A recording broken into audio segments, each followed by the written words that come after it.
Et salut les passionnés et bienvenue avec moi aujourd'hui à Fraubrunnen dans le canton bernois de la belle Suisse. Aujourd'hui je suis invité par Suter Kunststoffe pour une journée de formation sur le sujet très sympa de la fibre de verre et de carbone. J'avais envie de te partager cette journée pour que toi aussi tu puisses dans un coin de ta maison te fabriquer un porte-savon en fibre de carbone super léger. Alors comme tu sais, dans une formation tu n'es pas tout seul. Je te présente les copains de formation. Et bonjour messieurs. Bonjour. T'as vu comme ils sont gentils? Je travaille dans les composites depuis, on va dire, 25 ans. J'ai commencé dans l'industrie de la planche à voile. Dans les bateaux, j'ai travaillé pour l'America's Cup, donc pour le team Alinghi. Nous, on livre à partir de 1 mètre. Ça, il n'y a personne qui fait. Pour avoir un certificat aéronautique pour réparer un avion, il faut acheter un rouleau. Un rouleau, c'est 100 mètres. En gros, c'est 4000 francs le rouleau. Il y a différentes tailles, différentes qualités de résine. On a les démoulants, on a les cires, on a les silicones, des poudres épaississantes, mettre du métal pour que ça soit conducteur, des poudres pour faire des antidérapants pour les bateaux par exemple, des choses comme ça. C'est les additifs qu'on va mettre dans les résines pour changer les propriétés. Si tu fais une pièce en carbone, tu dois faire un moule en carbone, sinon les dilatations ne sont pas les mêmes. Et si tu le fais pas, le moule se rétracte, la pièce en carbone elle a été fabriquée plus grande, ça force et ça casse. Quand vous avez un bateau de 25 mètres et que vous faites un moule en carbone qui est 10 mm d'épais que de carbone, ben voilà. Vous imaginez le prix. Pour fabriquer un moule, il faut la pièce d'origine. On se la fait avec du bois, où on met nous en forme à la main, soit avec de la mousse. Cette mousse, on va la recouvrir de peinture ou de résine pour qu'elle soit étanche et puis qu'on puisse mouler dessus. Ou soit on va mouler une pièce existante. La pièce d'origine pour notre moule à bateau, là, le coque de bateau. Le master, il est là. C'est une coque de modèle réduit en plastique qui a été remplie de résine pour qu'elle soit dure, qui a été posée sur une autre couche de fibre. Ça a été rempli de billes de polystyrène avec de la résine. Et puis ça nous fait notre master. Sur ce master, on va faire le moule. Donc on va mettre assez de couches de verre pour que le moule il soit rigide, stable en dimension et étanche. Si on veut faire du vide, il faut qu'il soit étanche, il faut qu'il soit assez épais pour ça. On n'a pas un sens qui est meilleur que l'autre, ça travaille dans tous les sens. La résistance, elle est moyenne, la qualité, elle est moyenne, mais c'est pas cher. Voilà, les pièces de tuning, pas chères. Voilà, c'est fait avec ça. Et bien souvent utilisé avec la résine polyester, parce qu'on ne va pas utiliser un tissu de basse qualité avec une résine de haute qualité.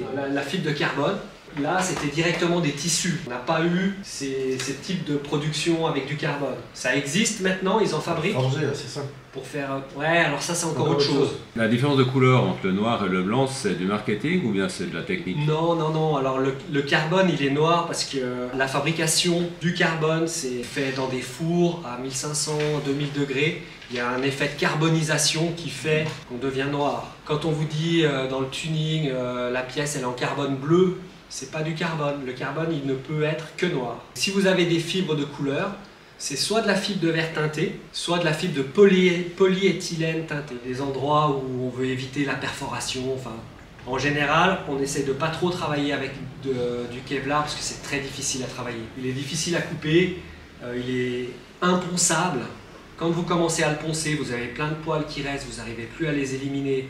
Donc quand vous allez peindre, vous allez avoir les poils qui vont tout le temps ressortir de la peinture. C'est vraiment très compliqué à utiliser. Voilà, il faut faire quasiment de la pièce moulée que vous ne retouchez pas. Elle sort du moule et vous la laissez comme elle est. Alors après, il y a des hybrides. Alors là, vous avez la résistance au déchirement, à la casse et à l'élongation, et la résistance du carbone qui va apporter la rigidité. Maintenant, ce qui apparaît aussi, c'est les fibres naturelles. Vous avez le lin pour faire des pièces qui sont soumises aux vibrations, parce que le lin absorbe beaucoup les vibrations. Le basalte, qui est issu de la roche volcanique, grosse résistance à la température. Donc par exemple, dans les avions électriques ou dans les voitures électriques, ils font les bacs à batterie avec du basalte et des résines haute température ou des résines feu. Plain, taffetas, ça c'est des tissus qui sont plutôt utilisés pour faire des pièces plates. C'est compliqué, il va vous faire des plis, on n'arrivera pas à supprimer les plis. Le deuxième tissage, c'est le sergé. Le tissage, il va être 2 fils sur 2 fils. Donc ils vont passer à 2, ils vont se croiser à 2. Mécaniquement, ces tissus ont des limites. C'est pas utilisé pour faire de la structure. Quand on fait un bateau de course ou une Formule 1, ils vont utiliser ce tissu-là à l'extérieur. Il n'y aura qu'une seule couche pour faire joli, mais derrière, c'est pas du tout ça qui est utilisé. Le taffetas, le premier, pareil, il est trop fragile. À partir du moment où vous avez des croisements, c'est trop fragile. Donc qu'est-ce qu'ils ont fait dans l'industrie du composite? Ils ont dit il faut qu'on développe des nouveaux tissus sans croisement de fil.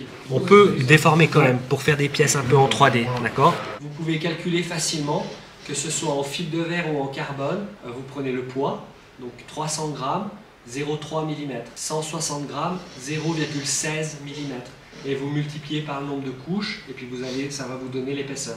Ça veut dire que quand on a un tissu de 200 grammes, on a un patch de 200 grammes, on met un patch de 200 grammes qui est trop petit, on a un deuxième patch à mettre, on va devoir le recouvrir ici de 2 cm.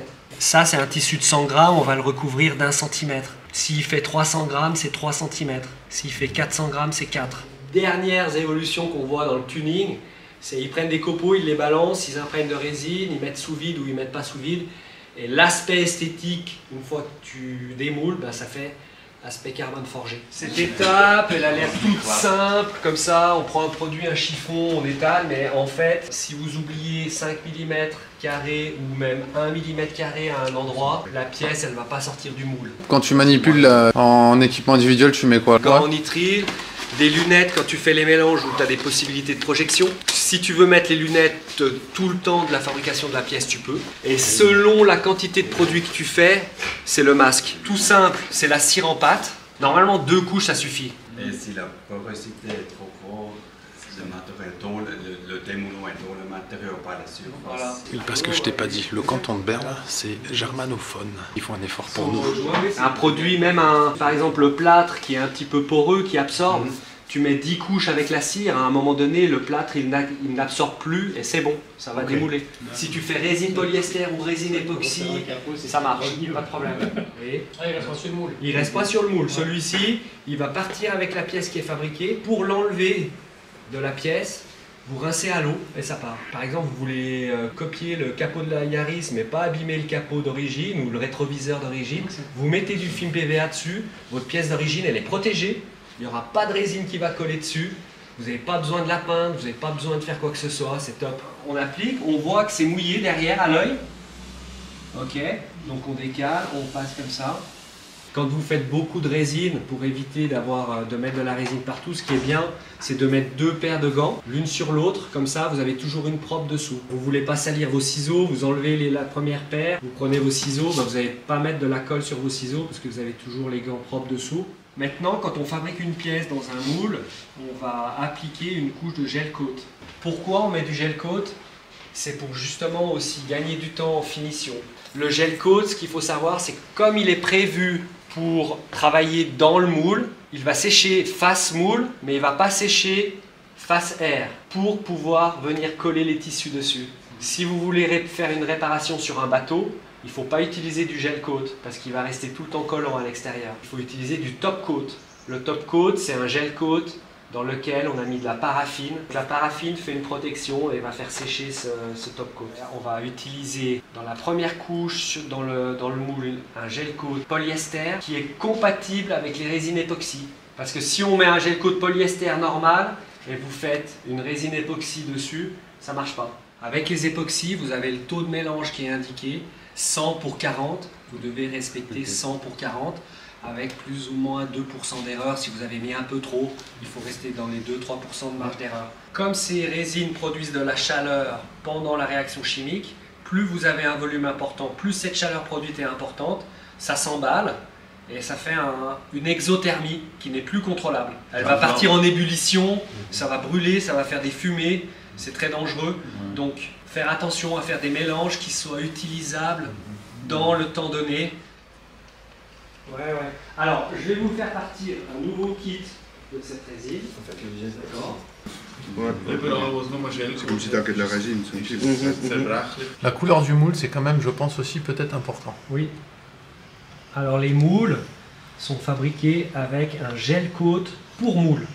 Un gel coat qu'on appelle un gel coat d'outillage. Ça, c'est écrit toi alors. Ils sont souvent verts et noirs parce que ça permet de bien voir ce qu'on fait. C'est bien, on va le laisser comme ça, on surveillera dans la matinée, on viendra toucher et tant que ça colle sur le doigt, on n'est pas bon.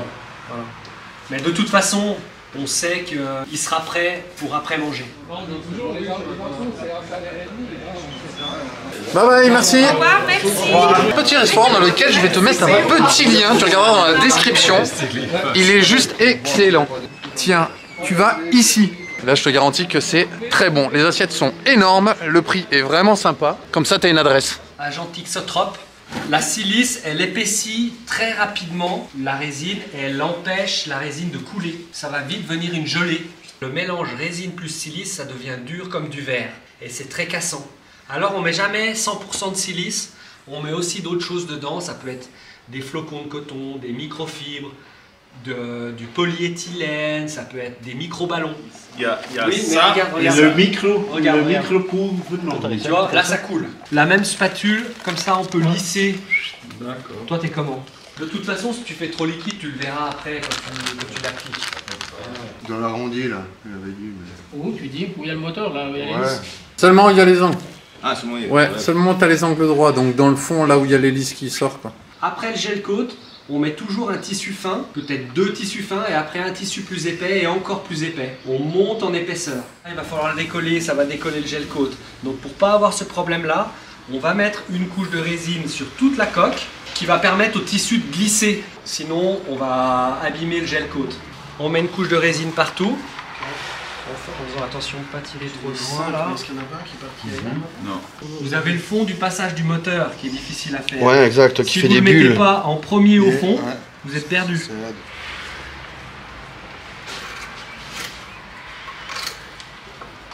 Ouais, comme tu dis, c'est très pratique avec ce rondé. Ouais. Des bons outils pour le bon travail. Alors quand on met trop de résine, des fois c'est piégeux parce qu'on va pas le voir. Pourquoi? Parce que la résine étant liquide et plus lourde que le tissu, elle descend contre le moule et elle fait flotter le tissu à la surface. Et en fait on se dit ah ben c'est bon. Puis quand on appuie, on voit que la résine remonte et le tissu descend. Donc pour ceux qui mettent trop de résine, vous pouvez commencer à appliquer votre fibre au rouleau Là, c'est sans bien. mouiller le rouleau. Ça va pomper l'excédent de résine. Là, Vous c'est bien. passez partout, vous mettez un peu de pression, ça va vite. Petit interlude abonnement. Tu laisses un commentaire, tu n'hésites pas, n'est-ce pas? Pendant que je bosse. Et tu fais comme moi, tu t'inventes pas un métier.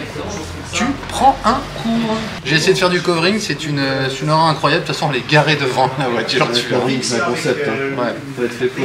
Alors, si jamais il y a des gens qui font de la fibre de carbone, je cherche un partenaire pour la Yaris GR.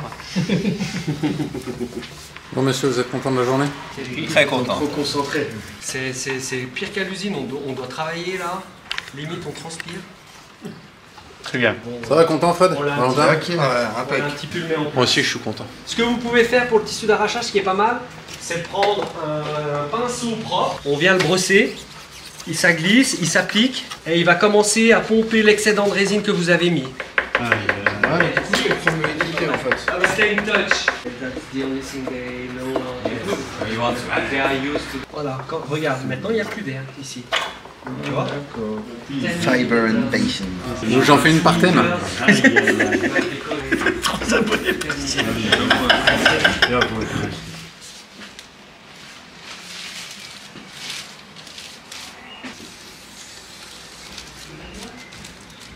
C'est un géotextile, mais qui est quand même un petit peu spécifique.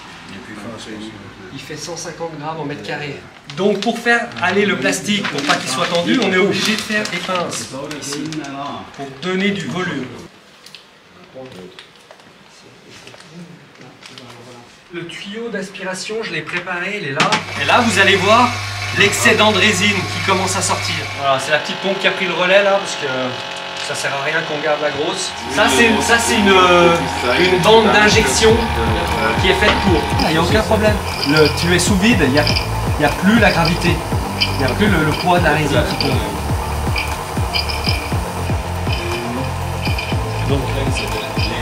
Un site internet composite.ch sur lequel tu peux te rendre pour acheter tout ce que tu as besoin d'acheter. Ils font aussi les formations pour t'apprendre à faire de la fibre de carbone, de verre et j'en passe. On est arrivé au terme de cette journée de formation.